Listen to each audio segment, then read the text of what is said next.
성경 말씀 보시겠습니다. 고린도후서 11장 16절 말씀부터 마지막 절 33절까지 말씀을 오늘 또 교독하도록 하겠습니다. 제가 한 절 읽고 여러분들이 한 절 읽고 말씀을 교독하겠습니다. 고린도후서 11장 16절부터 33절까지입니다. 신약성경 298페이지에 있는 말씀인데요. 우리 영상으로 예배드리는 것도 같이 읽으실까요? 제가 먼저 16절 읽습니다.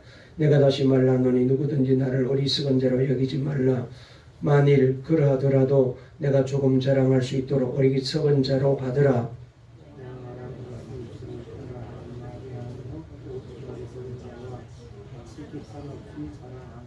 여러 사람이 육신을 따라 자랑하니 나도 자랑하겠노라.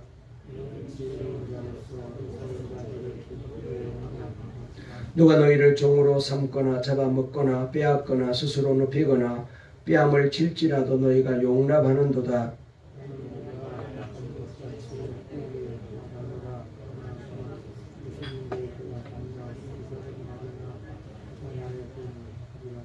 그들이 히브리인이냐 나도 그러하며 그들이 이스라엘인이냐 나도 그러하며 그들이 아브라함의 후손이냐 나도 그러하며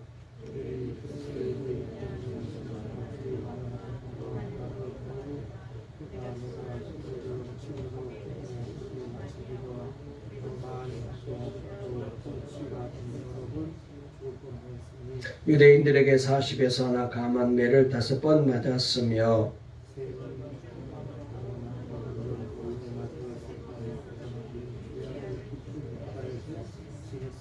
여러 번 여행하면서 강의 위험과 강도의 위험과 동족의 위험과 이방인의 위험과 신의 위험과 광야의 위험과 바다의 위험과 거짓 형제 중에 위험을 당하고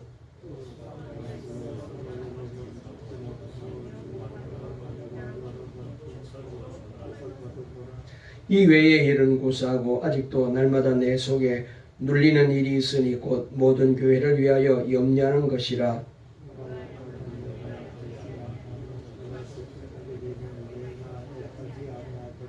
내가 거듭볼 자랑할진대 내가 약한 것을 자랑하리라.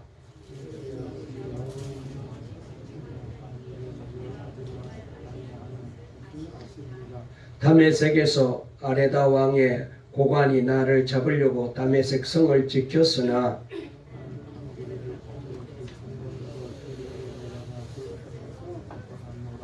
아멘. 할렐루야. 하나님의 은혜 가운데 오늘도 귀한 예배를 통하여 우리 주님이 은혜 주시고 힘 주시고 복 주실 줄 믿습니다. 우리 앞뒤 좌우에 있는 분과 한번 인사하실까요? 오늘도 잘 오셨습니다. 은혜 받으세요. 말씀으로 힘을 얻으세요. 우리는 넉넉히 이깁니다. 할렐루야. 오늘 설교 제목 한번 따라해 보실까요? 나의 약한 것을 자랑하리라. 다시 한번 나의 약한 것들을 자랑하리라. 오늘 이 제목으로 지난 시간에 이어서 같은 제목으로 말씀을 드리려고 합니다. 여러분 남도 지역에서 늘 쓰는 말 가운데 옛말에 이런 우리가 잘 아는 유명한 얘기가 있습니다. 아마 여러분들도 잘 아실 터인데 여수에 가서는 돈 자랑하지 말아라. 순천에 가서는 인물 자랑하지 말아라. 벌교에 가서는 주목 자랑하지 말아라. 공에 가서는 힘 자랑하지 말아라. 그런 말이 있어요. 제가 여수에도 집회를 가고 공에도 집회를 갔는데 가서 보니까 정말로 거기에는 돈 있는 사람도 많고 힘 있는 사람들도 많고 그렇더라고요. 여러분 그만큼 그 지역에는 대단한 사람들이 거기에 살고 있다는 그런 뜻이 아니겠습니까? 그러나 자세히 살펴보게 되면 처음부터 별로 자랑할 만한 내용은 아닙니다. 뭐 돈 자랑이라든지 인물 자랑이라든지 주목 자랑, 힘 자랑 이런 것들은 사실 보면은 별 볼 일 없는 것에 불과하잖아요. 그럼에도 사람들은 말이죠. 뭔가 하나라도 남들보다 좀 나으면은 내세울 게 있으면은 어떻게 하든지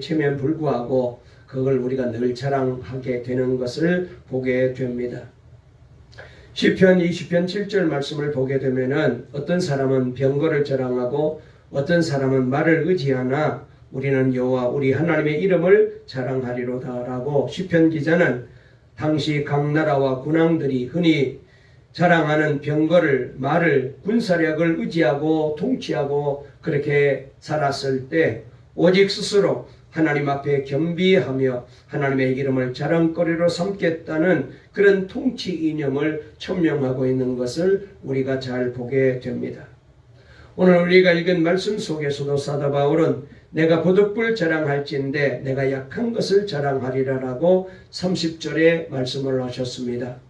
우리가 지난 주일날 이 제목으로 말씀을 드렸습니다. 여러분, 우리 하나님께서 우리에게 약하게 하십니다. 어려움을 당하게 하시고 고난을 당하게 하시고 또 내 마음대로 내 뜻대로 되지 않도록 하십니다. 이렇게 하시는 것은 하나님이 나를 사랑하지 않아서가 아니라 하나님의 뜻이 있고 하나님의 섭리가 있고 하나님의 계획이 있습니다. 특별히 바울에게도 이런 어려움이 있었는데 사도 바울은 이런 약하여지는 일로 인하여 그에게 하나님이 은혜를 더 크게 부어주셨다고 우리가 고백하는 말씀을 드렸잖아요. 그래서 지난 주일날 제가 말씀을 드린 적이 있는데 우리가 약하게 되면은 세 가지 특징이 나타난다는 말씀을 드렸습니다. 첫째로는 겸손해진다는 거죠. 그냥 마냥 내가 잘나서 날뛰다가 내 마음대로 하는 일이 다 잘 되고 형통하고 무슨 일이든지 잘 되면은 교만해질 수밖에 없는데 그런데 이 일이 꺾이게 되고 이 일이 막히게 되고 이 일이 잘못되게 되면은 내가 그렇게 대단한 사람이 아니로구나. 내가 그렇게 능력 있는 사람이 아니로구나. 그렇게 생각하게 되고 자신을 되돌아보게 되고 나의 약함을 되돌아보게 되죠. 그래서 겸손한 사람으로 바뀌게 됩니다. 뿐만 아니라 우리가 약하여질 때에 하나님을 의지하게 되죠. 내 힘으로 해결할 수 없으니까 내 제재로 내 방법으로 내 수단으로 해결할 수 없으니까 어떻게 해야 됩니까? 하나님을 바라볼 수밖에 없죠. 하나님께 의지하게 되죠. 하나님께 매달리게 되죠.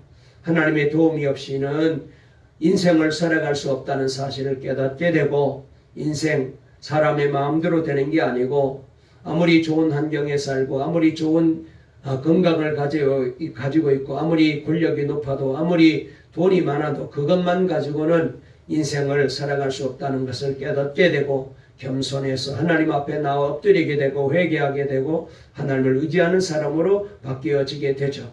뿐만 아니라 우리가 약할 때에 하나님 앞에 기도하게 된다는 말씀을 드렸습니다. 그래서 우리 하나님께서는 우리에게 늘 하시는 말씀이 뭐예요? 너희는 내게 부르짖으라고 너는 내게 기도하라고 기도하면은 우리 주님이 도와주시죠.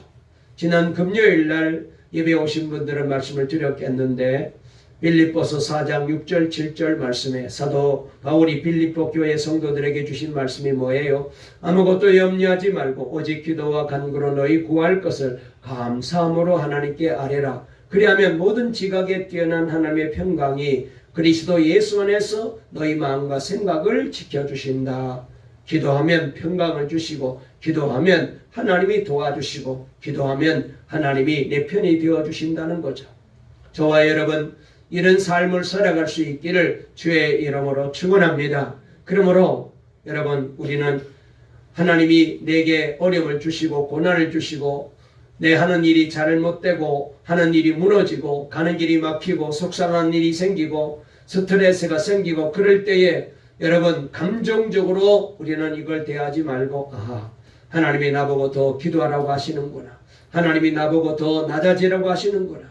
하나님이 나보고 더 겸손하게 만드시는구나. 하나님이 더 나를 하나님을 의지하고 살라고 하시는구나 라고 깨닫고 하나님 앞에 엎드리게 되면은 여러분 상상하지 못하고 생각하지 못했던 놀라운 일이 생기고 기쁨이 찾아오고 은혜가 임하고 복이 임하고 능력이 나타나고 구원이 임하고 치유가 일어나고 문제가 해결되고 할렐루야 복이 임하게 될 줄로 꼭 믿으시기를 주의 이름으로 축원합니다. 그렇습니다. 여러분 사도 바울은 오늘 30절 말씀에 내가 보듭을 나도 자랑하겠다. 사람들이 거짓 교사들이 인물 자랑하고 율법 많이 하는 거 자랑하고 자기들이 말 잘하는 거 자랑하고 그러는 것을 보고 나도 자랑할 것이 있다. 그런데 사도 바울은 다른 사람들이 자랑하는 그런 자랑으로 자랑하지 않고 그가 하는 말은 나는 약한 것을 자랑한다. 이렇게 고백하고 있는 것을 말씀을 통하여 우리가 읽을 수 있습니다. 여러분, 이것은 약한 것 그 자체가 자랑거리라는 뜻은 결단코 아닙니다. 이 말씀의 뜻은 다음에 이어지는 고린도서 12장의 말씀을 통하여 우리가 답을 얻을 수 있는데요. 12장 10절 말씀에 보면 이런 말씀이 있어요. 우리 한번 12장 10절 말씀 읽어볼까요? 우리가 다음 주일날 읽어볼 말씀인데 다 같이 읽겠습니다. 시작. 그러므로 내가 그리스도를 위하여 약한 것들과 능력과 궁핍과 박해와 공고를 기뻐하노니 이는 내가 약한 그때의 강함이라. 아멘. 여기 말씀에 보게 되면은 사도 바울이 뭐 때문에 약한 것을 자랑하는지를 우리에게 잘 보여주고 있습니다. 바울 사도는 약함 자체를 자랑하는 것이 아니라 약할 때 드러나는 하나님의 능력을 자랑한다는 것입니다. 그러니까 내가 약할 때에 그래서 내가 약하기 때문에 내가 부족하기 때문에 하나님을 의지할 수밖에 없고 하나님께 매달리고 기도할 수밖에 없는데 그랬더니 그때 하나님이 내게 찾아오셔서 내게 능력이 되어주셨다. 내게 힘이 되어주셨다. 그리고 내게 복이 되게 만들어주셨다. 그래서 나는 이걸 자랑한다라고 바울은 말하고 있습니다. 여러분, 우리의 일상생활 속에 다가오는 이 염려라든지 걱정이라든지 근심이라든지 불안, 초조, 절망, 고통, 괴로움, 낭패와 실망, 여러분, 우리 힘으로는 어느 것 한 가지도 감당할 수가 없어요.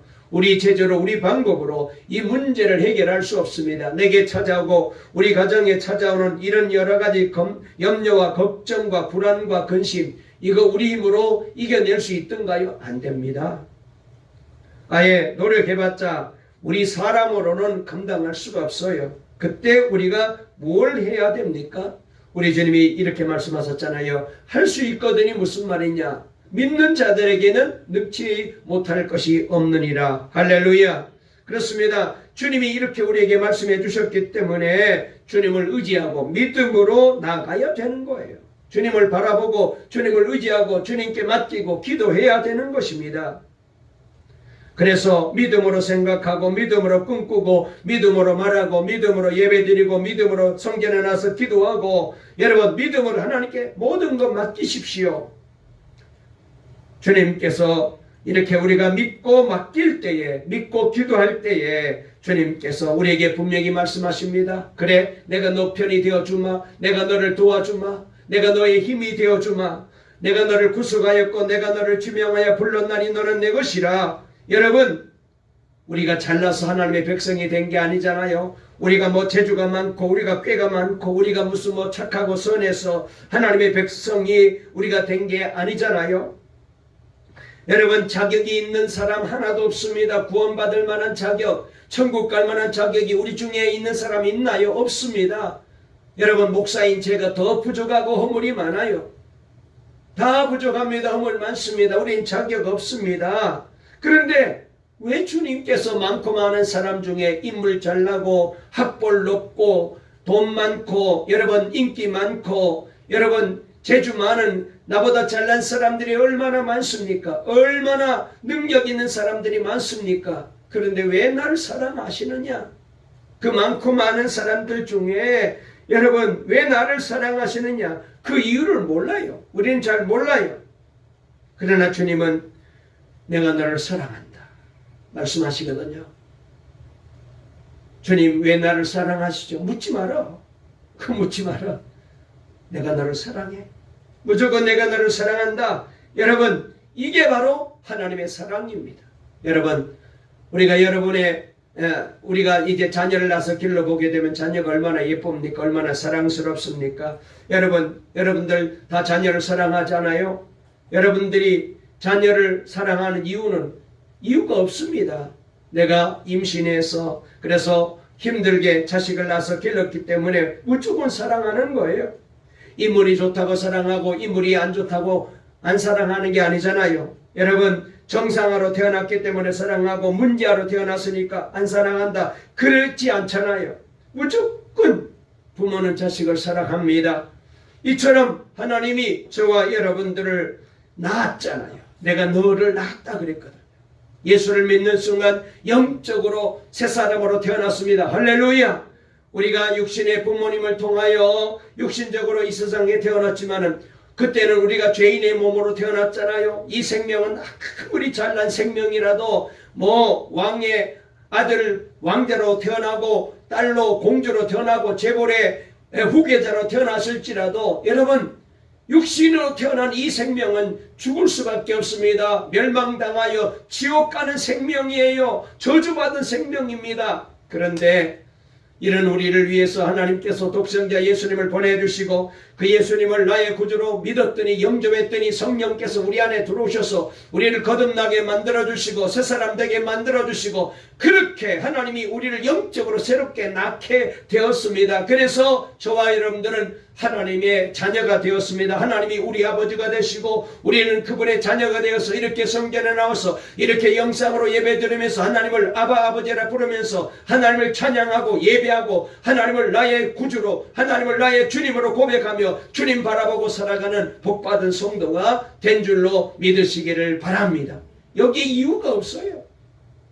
누구에게도 답을 안 줘요. 그저 여러분 사랑받은 자만 알아요. 날마다 그러므로 예배를 통하여 그리고 날마다 신앙생활을 통하여 말씀을 통하여 찬송하면서 기도하면서 하나님이 나를 왜 이렇게 사랑하시는지 이 사랑을 이 놀라운 사랑을 날마다 가슴속에 새기면서 늘 감사하며 늘 기쁘게 살아가는 우리 동방의 모든 성도들 다 될 수 있기를 주의 이름으로 축원합니다. 축원합니다. 역사적으로 가장 훌륭한 작곡가를 대라 하면은 요한 세바스티안 바하를 꼽을 수가 있습니다. 오늘날 그의 음악은 장미꽃과 같다라고 사람들이 칭송할 정도로 그의 음악은 대단합니다. 그러나 그의 삶은 쓰라린 고난의 연속이었다고 하지 않습니까? 그는 부모님을 일찍 여의고 형의 손에 자랐는데 형은 자신도 살아가기가 너무나도 어려운데 여기에다가 동생까지 더해지니까 얼마나 불편하겠어요. 그래서 동생을 늘 미워했답니다. 아이, 저 동생 때문에 나도 살아가기 어려운데 저 동생까지 내게 붙어가지고 이렇게 나를 힘들게 하네. 얼마나 무거운 짐이 되었겠어요. 그래서 동생을 미워해서 그 미움을 받으며 그렇게 살았대요. 그 후에 정말 어떻게 돼서 결혼해가지고 자녀를 낳았는데 참 자녀를 많이 해서 7남매를 낳았어요. 그런데 말이죠, 하루는 외국에 연주 여행을 하고 돌아와 봤더니 그새 아내가 세상을 떠나고 말았어요. 너무 가난하니까 자식들을 위해서 애쓰다가 이 아내가 죽고 만 거예요.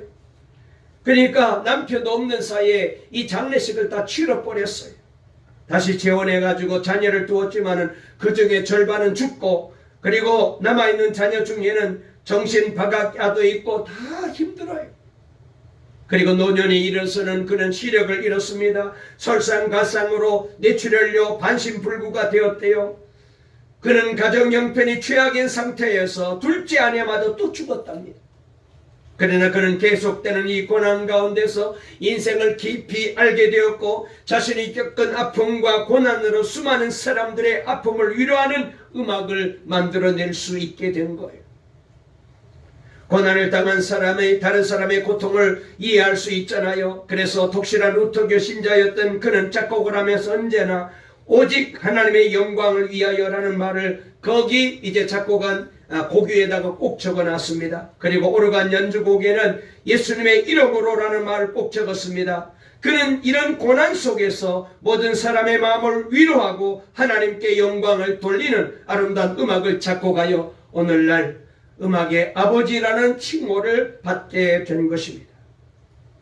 여러분, 우리의 환경과 육신의 어려움으로 고난을 당할 때에 바로 우리의 그런 약점이 예수 그리스도의 강함으로 나타나게 되는 것이죠. 내가 약할 때 강한 예수님의 팔을 의지하게 되고 예수님께 매달리게 되고 하나님 아버지를 붙잡고 매달리게 되고 기도하게 되는 거예요. D.L. 무디 목사님이 어린 자기 딸을 데리고 한 번은 스케이트장에 가서 스케이트를 타게 되었답니다.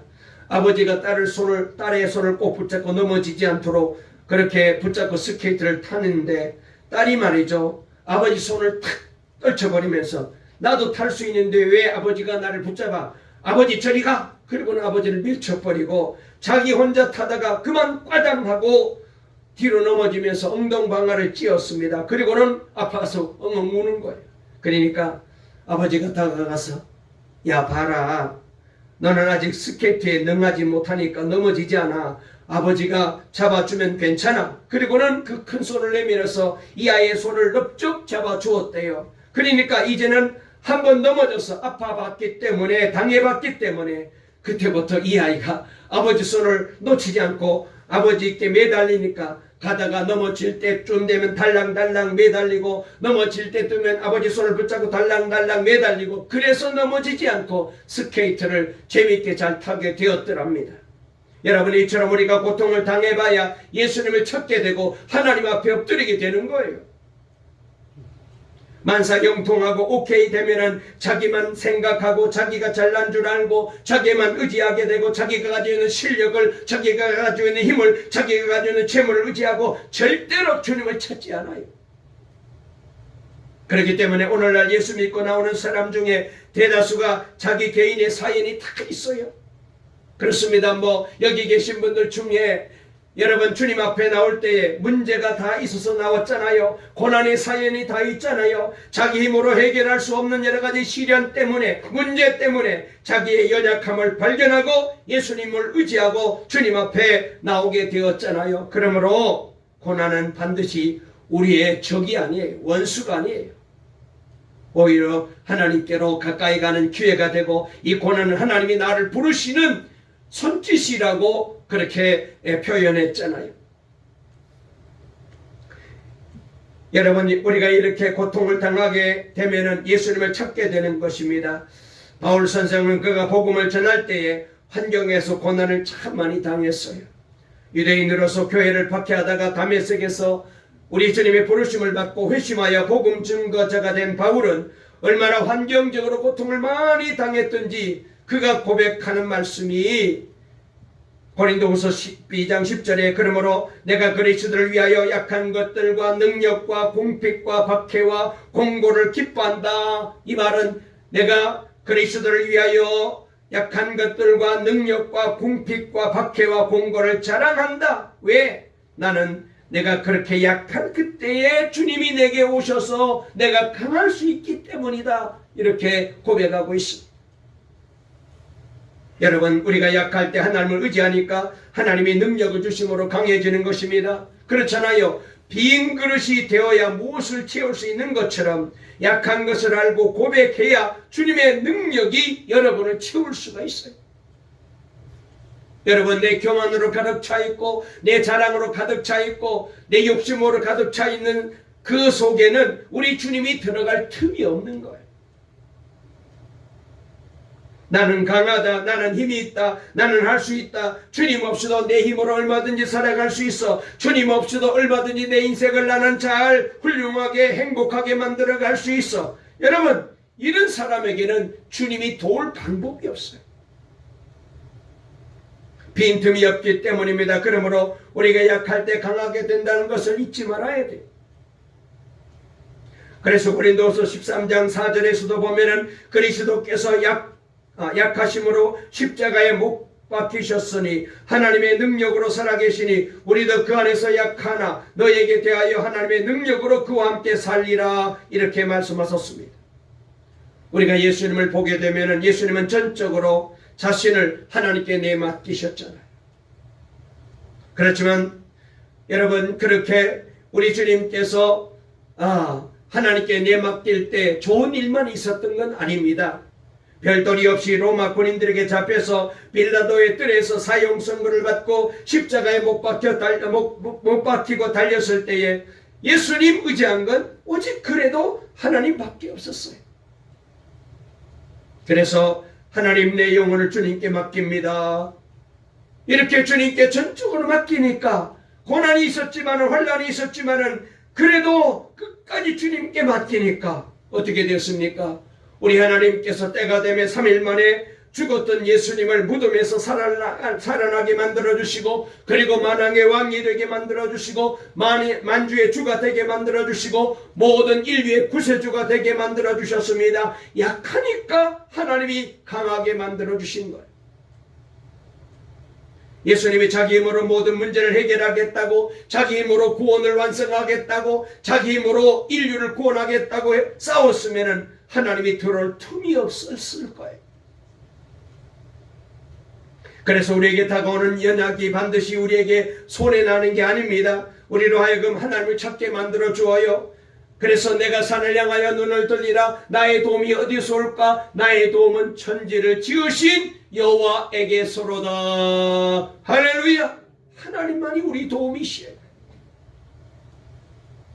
내가 태산 같은 힘이 있다고 생각할 때에는 하나님을 안 찾게 됩니다. 힘이 없다고 생각할 때 하늘을 지으시고 천지 만물을 지으시고 우리 인생의 주인 되신 하나님께 나오게 됩니다. 하나님을 찾게 됩니다. 바울도 환경에서 많은 고난을 겪어서 그가 고집도 깨어지고 교만도 깨어지고, 그리고 철저하게 주님을 의지했기 때문에 사도 중에 사도가 되고, 우리가 잘 아는 대로 신약 성경 가운데 14권이나 사도 바울이 기록할 정도로 위대한 성경 저자가 되고, 그리고 예수의 복음을 위해서 귀하게 쓰임받는 복받은 사람이 된 거예요. 저와 여러분도 겸손한 마음으로 하나님 의지하고 나아갈 수 있기를 주의 이름으로 축원합니다. 여러분, 그렇잖아요. 지금 코로나 변종 바이러스 오미크론이 이제 계속해서 확산되고, 그리고 지금 제일 무서운 게 사실은 델타 변종 바이러스인데, 이 변종 바이러스 때문에 확진자가 계속 늘어나고 7,000명대가 되고, 사망자 수도 지금 50명에서 70명, 80명으로 점점 늘어나고 있잖아요. 여러분, 이 환난의 때 쉽게 끝날 것 같지 않잖아요. 하나님의 경고라는 생각이 자꾸 들어요. 이럴 때일수록 우리가 어떻게 해야 됩니까? 그렇습니다. 우리의 고집을 꺾어야 돼요. 우리의 교만을 이제 꺾어야 돼요. 그리고 우리가 할 수 있는 방법은 주님 앞에 나가서 엎드리는 길밖에 없습니다. 주님을 의지하는 길밖에 없어요. 인류가 주님께로 돌아와야 돼요. 하나님 앞에 엎드려야 돼. 한국교회가 회개하고 주의 종들이 회개해야 돼요. 자기가 무슨 전도의 능력 있고 기도의 능력 있고 설교를 잘하고, 여러분, 그게 중요한 게 아닙니다. 교인들이 몇천 명, 몇 명 모이는 게 중요한 게 아닙니다. 그 때문에 만나는 거예요. 지금 우리가 지금 겸손해야 돼요. 겸손한 마음으로 내가 가지고 있는 모든 것 다 쫓고 내려놓고, 환경 의지했던 것, 내가 믿었던 것 다 내려놓고 주님 앞에 지금은 엎드려야 돼요. 회개해야 됩니다. 할렐루야. 그래야 살아요. 저도 그렇고 여러분도 얼마나 교만했습니까? 예수 잘 믿는다고 그렇게 신앙생활 잘했더니 이렇게 하나님이 복 주셨다고 얼마나 자랑했습니까? 얼마나 못되게 우리가 살았습니까? 다 주님 앞에 엎드려야 돼요. 그러면 주님이 그때부터 역사하시죠. 도와주시죠. 자, 한번 말씀을 읽어볼까요? 11장 23절 말씀부터 우리 27절까지 다 같이 한번 읽어보시겠습니다. 사도 바울이 겪었던, 복음을 전하면서 환경적으로 당했던 어려움을 고백하고 있는데, 23절부터 27절까지 다 같이 읽겠습니다. 시작. 그들이 그리스도의 일꾼이냐 정신없는 말을 하거니와 나는 더욱 그러하도다. 내가 수고를 넘치도록 하고 옥에 갇히기도 더 많이 하고 매도 수없이 맞고 여러 번 죽을 뻔하였으니 유대인들에게 40에서 하나 감한 매를 5번 맞았으며 3번 태창으로 맞고 1번 돌로 맞고 3번 파선하고 일주일을 깊은 바다에서 지냈으며 여러 번 여행하면서 강의 위험과 강도의 위험과 동족의 위험과 이방인의 위험과 신의 위험과 광야의 위험과 바다의 위험과 거짓 형제 중의 위험을 당하고 또 수고하며 애쓰고 여러 번 자지 못하고 줄이며 목마르고 여러 번 굶고 춥고 헐벗었노라. 아멘.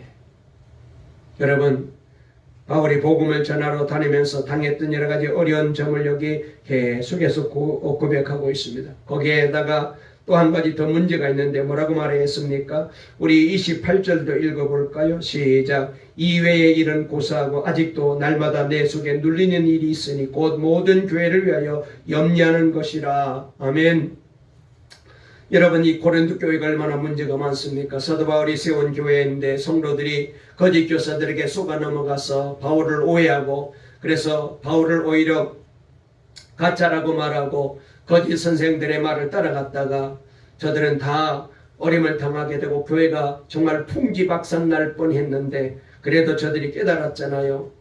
이렇게 여러분 잘못되어서 어려움을 당하게 되고 힘들어서 견딜 수 없는 그런 상황에 처하게 되었을 때에, 그때에 여러분 바울의 마음속에 얼마나 이 교회를 두고 마음에 걱정이 많았겠어요. 그런데 고린도 교회만 있는 게 아니고 빌립보 교회도 있죠, 에베소 교회도 있죠, 로마 교회도 있죠, 데살로니가 교회도 있죠.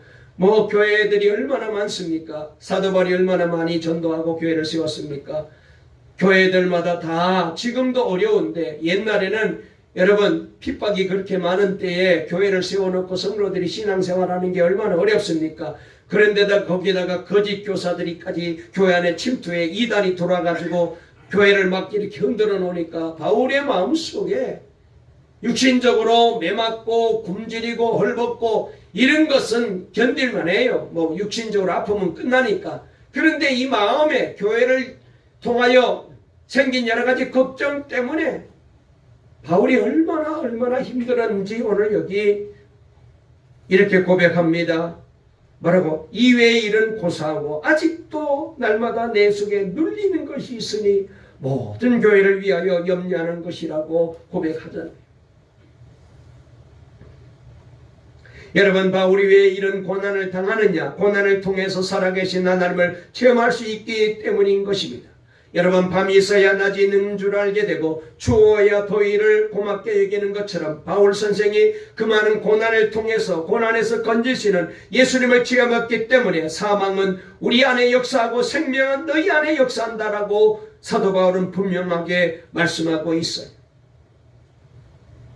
바울이 말하기를 우리가 예수를 위하여 항상 죽임에 넘기우면 예수의 생명도 우리 죽을 육체에 나타나게 하려 함이라 라고 말했습니다. 예수님이 우리를 살리는 역사를 어떻게 깨달을 수가 있습니까? 내가 죽어봐야 나를 부활하신 예수님을 깨달을 수가 있는 거예요.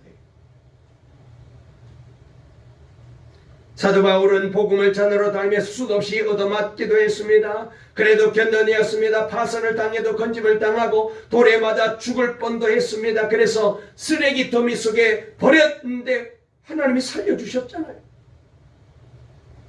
그래서 예수님이 살아나 계신 증거를 그는 말할 수 있었어요. 뭐 재수가 어떻게 운이 좋아서 그렇게 살아난 게 아니에요. 주님이 살려주신 거거든요. 그래서 사도 바울은 가는 곳곳마다 나는 이런 체험을 했습니다. 내가 예수님을 만나고 이런 은혜를 체험했습니다. 여러분, 구구절절히 그가 복음을 전하면서 신앙생활하면서 주님 은혜를 체험하고 그 체험을, 그 살아계신 하나님을, 그 구주 예수님을 그는 아주 힘있게 증거할 수 있었습니다. 몸으로 체험했기 때문에.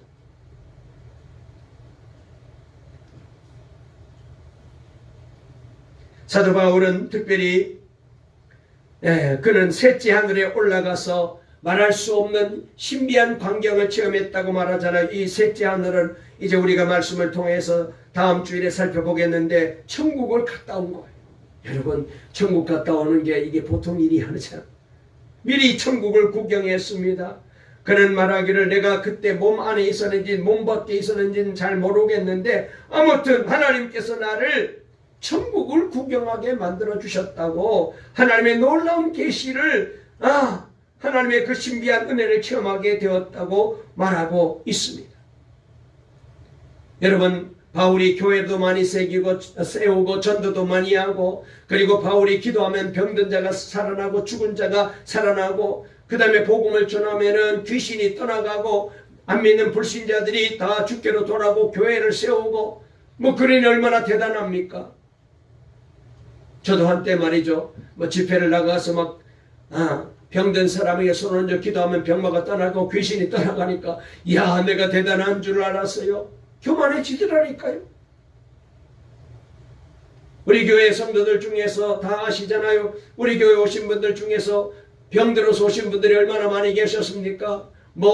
이제 위암으로 인하여 간암으로 인하여 무슨 자궁암으로 인하여서 백혈병으로 인하여 혈액암으로 인하여서 고통받던 사람들이 와서 다 안수받고 기도해서 다 남을 얻었잖아요. 이렇게 되니까 제가 자꾸 교만해지더라니까요. 우리 목사님 기도하면 병나. 그때 제가 참 조심해야 되는데, 교만하지 말고 겸손해야 써야 되는데 제가 못나서 내가 잘난 줄 알았어요. 바울은 저에 비해서 몇백 배, 몇천 배 더 신비한 체험을 가지고 있고 능력을 가지고 있는 사람입니다. 유대인 중에 유대인이요, 히브리 사람이요, 이스라엘 민족이요, 베냐민 지파의 우선이요, 가말리엘 문하생이요, 로마 시민권자요. 얼마나 대단하게 자랑거리가 많았습니까? 거기다가 성경을 14권이나 기록했죠. 예수의 복음을 전할 때마다 기적이 일어났죠. 그 다음에 거기다가 천국까지 구경하고 왔죠. 가히 신처럼 여러분 그렇게 역임을 받아도 부족하지 않을 정도로 대단한 체험을 한 바울입니다. 이러니 교만할 수밖에 없었어요. 그런 이 바울을 하나님께서 교만하지 않게 하시기 위해서 어떻게 했느냐, 육체에 그에게 가시를 주었어요. 그래 바울은 이것을 사탄의 사자가 내게 왔다 이렇게 말했어요. 하나님의 놀라운 은혜를 경험하였기 때문에 계속해서 그렇게 되면 교만하니까 겸손하게 만들기 위하여 하나님이 사탄의 사자를 보내어서 이 몸속에다가 병을 주어가지고 이 병 때문에 얼마나 고생했습니까? 왜 이렇게 했느냐? 그를 교만하지 않게 하기 위하여 하나님만 의지하게 만들어 주시려고 그렇게 했어요. 그래서 바울이 자신의 몸에 생긴 이 병을 고쳐달라고 3번이나 간절히 기도했는데 그때 하나님이 대답이 뭐냐? No, 안 돼. 너 병 못 고쳐. 안 고쳐줄 거야. 바울이 다른 사람을 위해서는 기도하기만 하면 병마가 떠나가고 귀신이 떠나가고 죽은 사람도 살아났는데, 아니 정작 자신은 몸에 병이 생겨가지고 쩔쩔 매는 거예요. 너무 힘들고 아픈 거예요. 그래서 하나님 이 병을 고쳐주세요. 그래서 3번이나 40일 금식 기도하며 이 병을 고쳐달라고 하나님께 매달리는데 하나님이 그때 대답이 뭐냐? 너 병은 안 고쳐줄 거야. 어쩌면 인간적으로 생각하면 속상했을 거예요. 주님, 내가 나를 위해서 일한 것도 아니고 주의 복음을 저 나라에서 내가 복음 전하고 이렇게 애쓰고 교회 세우고 성도들을 위해서 애쓰는데, 아니 다른 사람들의 병은 고쳐주면서 왜 내 병은 안 고쳐줍니까? 물병이 나올 수 있고 원망이 나올 수 있는데, 그런데 바울이 기도하다가 하나님의 은혜를 깨달았어요. 그게 뭐냐? 주께서 말씀하시기를 네가 약해야, 우리 주님께서 바울에게 말씀하십니다. 바울아, 네가 약해야 네가 내게 머물러 있어. 네가 약해야 나를 찾아. 만약 네가 잘나고 너의 병마저 고쳐주면은 너 잘났다고, 너 혼자 잘났다고, 예수님이고 하나님이고 다 무시하고 내가 최고라고 그렇게 할 것 아니냐. 그래서 그렇게 되지 않도록 너에게 가시를 준 거예요. 그 가시는 바로 내가 너를 사랑한다는 증거지. 그래야 네가 내게 붙어 있어. 내게 엎드리고 기도하는 사람 될 거야. 그리고 그럴 때에 너는 강한 자가 될 수 있어. 할렐루야. 그걸 깨달은 거예요. 여러분도 정말 기도하다가 하나님이 너는 안 낳는 것이 좋다, 안 낳아야 네가 겸손해진다, 그렇게 말씀을 들었으면 더 이상 기도하지 마세요. 하나님 왜 우리 가정에는 물질의 축복을 안 주십니까? 물질의 복을 주세요. 경제적으로 힘듭니다. 그때 하나님이 너는 물질이 어려워야 나에게 붙어있어 나를 의지하게 돼. 그러니까 그게 복이야. 그런 줄 알아. 그러면은 더 이상 기도하지 마세요. 그게 복이에요.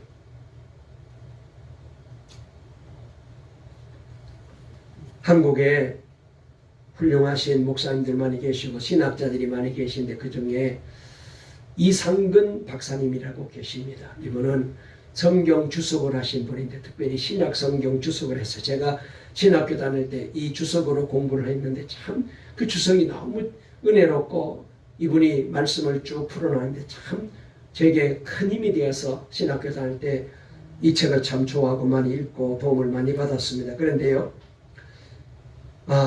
이분이 말이죠, 발에 원인이 모를 병이 16살 때 생겼답니다. 그러니까 한창 이제 청소년 때 16살 때 발에 병이 생겼어요. 근데 도대체 왜 아픈지 알 수가 없는 거예요.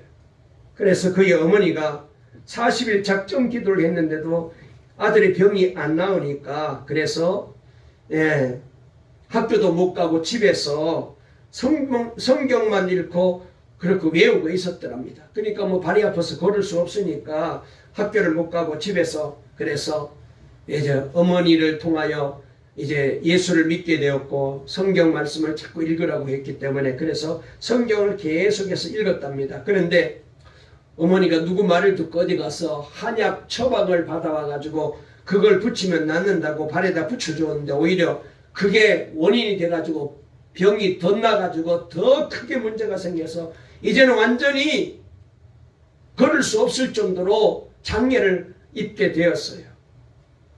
이렇게 되니까 뭐 더더욱이 밖에 나갈 수 없으니까 그때부터 성경을 계속해서 읽는데 창세기부터 요한계시록까지 매번 계속해서 읽으니까 나중에는 성경을 달달 외게 되더랍니다.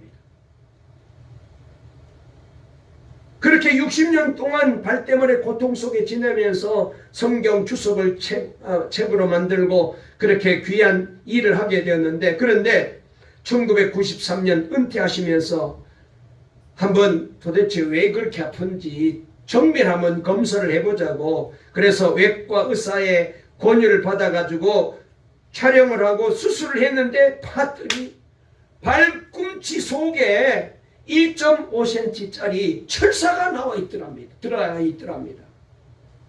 그러니까 어릴 때 그 16살 때 그냥 맨발로 그냥 친구들과 놀면서 그냥 밭으로 그냥 논으로 막 뛰어다니면서 그때 자기도 모르게 철사에 찔렸는데 그게 발 속으로 그냥 들어간 거예요. 그걸 꺼내서 해야 되는데 그냥 그걸 모르고 그냥 계속해서 치료만 하다가 60년 동안 그렇게 그 고통 속에 살게 된 거예요. 수술을 받고 난 다음에 빼낸 철사를 들고 이상근 목사님이 이렇게 말씀하셨대요. 이 철사가 나의 가시가 되어 60년 동안 나를 찔렀지만 그로 인하여 나를 성경이 하나님의 말씀인 것을 알고 성경학자가 되게 만들어 주셨으니 하나님 감사합니다. 하나님의 은혜입니다. 그랬대. 그 철사 때문에 발을 못 쓰게 되어서 학교도 못 가게 되었고 그래서 집에서 성경 읽다가 성경학자가 된 거예요. 성경 박사가 된 거예요. 성경 주세책을 만들어내고 하나님 앞에 귀하게 쓰임받는 주의 종이 될 수 있었어요.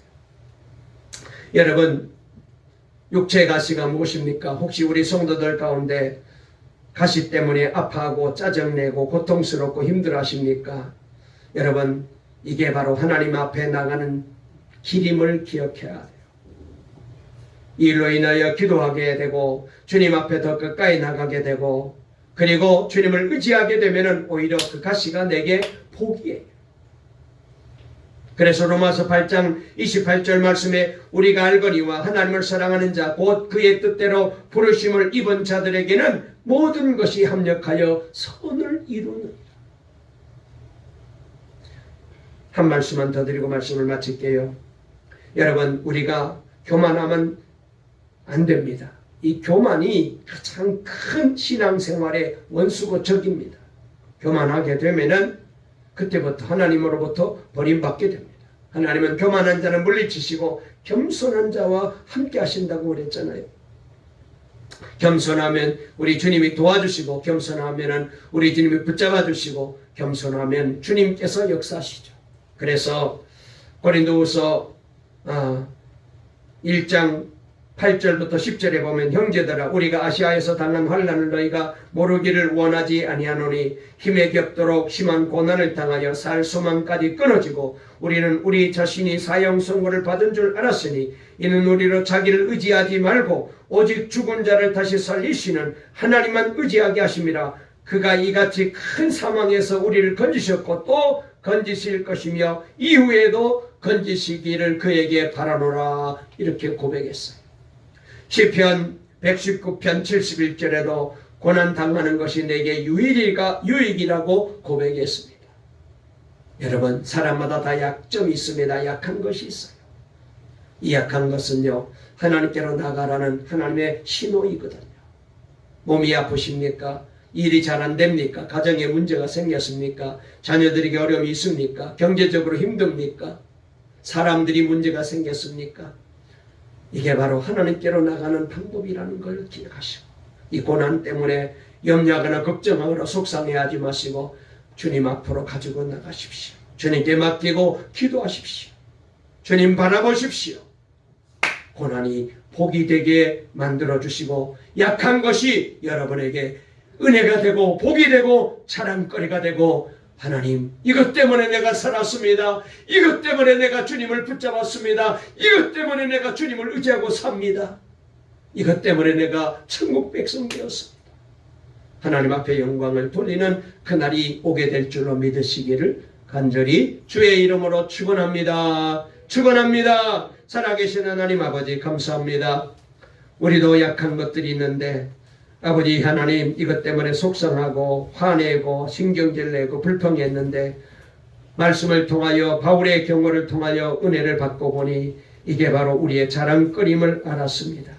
아버지 하나님, 힘들지만 어렵지만은 하나님께서 이 고난을 통하여 이 약한 것들을 통하여 하나님이 우리를 하나님 곁으로 불러주시는 줄 믿습니다.